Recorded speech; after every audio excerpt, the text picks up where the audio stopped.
والصلاة والسلام على سيد المرسلين محمد وآله وأصحابه أجمعين. أما بعد فأعوذ بالله من الشيطان الرجيم. بسم الله الرحمن الرحيم.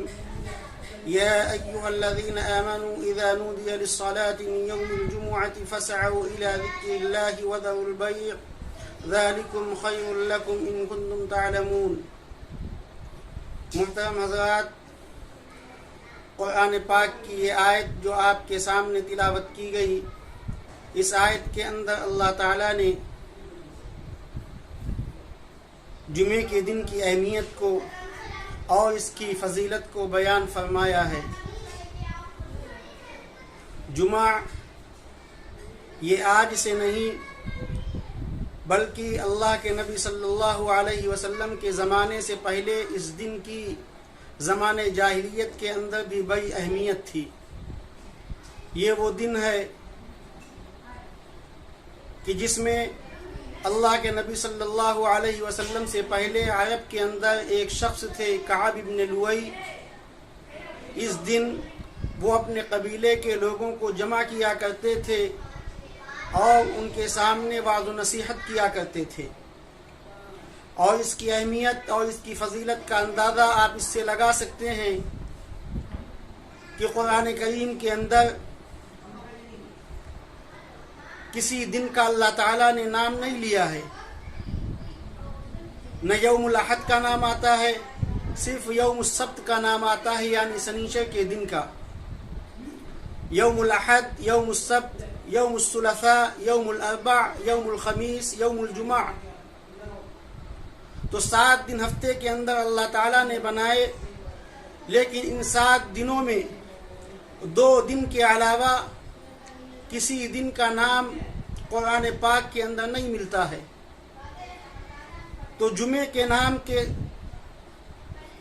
نام کے ساتھ میں اس کی فضیلت اور اس کی اہمیت معلوم ہوتی ہے کہ اللہ تعالیٰ نے اس دن کے نام کے اوپر ایک سورت اللہ تعالیٰ نے نازل فرما دی. تو اس سے یہ پتہ چلتا ہے کہ اس دن کی کتنی اہمیت اور کتنی عظمت ہے. اللہ تعالیٰ نے یہودیوں کو یوم السبت یعنی سنیچر کا دن اللہ تعالیٰ نے دیا تھا، لیکن ان یہودیوں نے، ان اللہ کے نافرمانوں نے اس دن کی قدر نہیں کی، تو اللہ تعالیٰ نے ان سے یہ دن لے لیا. اور جو شخص بھی اللہ کی نافرمانی کرتا ہے تو اللہ تعالیٰ اس سے وہ نعمت چھین لیتے ہیں. تو کہنے کا مقصد یہ ہے کہ یہ دن بڑی عظمت والا ہے، برکت والا ہے. یہ آیت جو آپ کے سامنے تلاوت کی گئی، اس آیت کے اندر اللہ تعالیٰ نے ارشاد فرمایا کہ یا ایھا الذین آمنوا اذا نودی للصلاة فاسعوا الی ذکر اللہ، کہ اے لوگوں، جب جمعے کے دن آواز دی جائے، اذان دی جائے، تو اللہ کے ذکر کی طرف دوڑ جاؤ.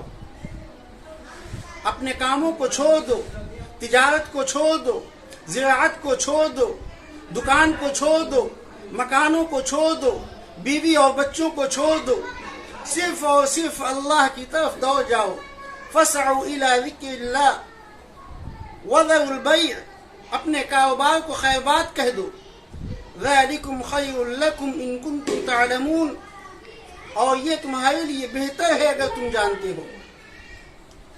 اللہ کے نبی صلی اللہ علیہ وسلم کے زمانے میں آپ مسجد کے اندر خطبہ دے رہے ہیں.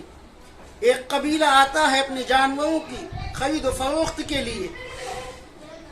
اللہ کے نبی صلی اللہ علیہ وسلم کے سامنے صحابہ کرام بیٹھے ہوئے ہیں.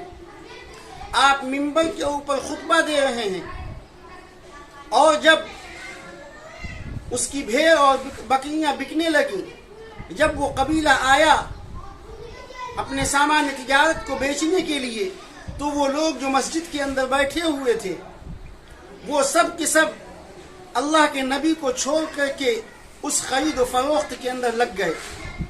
تو اللہ کی طرف سے یہ آیت نازل ہوئی کہ ذالکم خیر لکم ان کنتم تعلمون، کہ پہلے اللہ کے نبی صلی اللہ علیہ وسلم کے ساتھ میں جس کام کے لیے آئے ہو یعنی نماز جمعہ کے لیے پہلے اس کام کو کرو۔ تو جمعے کی اہمیت اور فضیلت اسلام کے اندر بہت پہلے سے ہے، اور اللہ کے نبی صلی اللہ علیہ وسلم نے ارشاد فرمایا کہ یہ وہ دن ہے کہ جس دن میں تمہارے باپ حضرت آدم علیہ السلام کو پیدا کیا گیا، یہ وہ دن ہے کہ جس دن حضرت آدم علیہ السلام کو جنت کے اندر داخل کیا گیا، اور یہی وہ دن ہے جس دن ان کو دنیا کے اندر بھیجا گیا۔ تو جمعے کی بڑی اہمیت اسلام کے اندر آئی ہے۔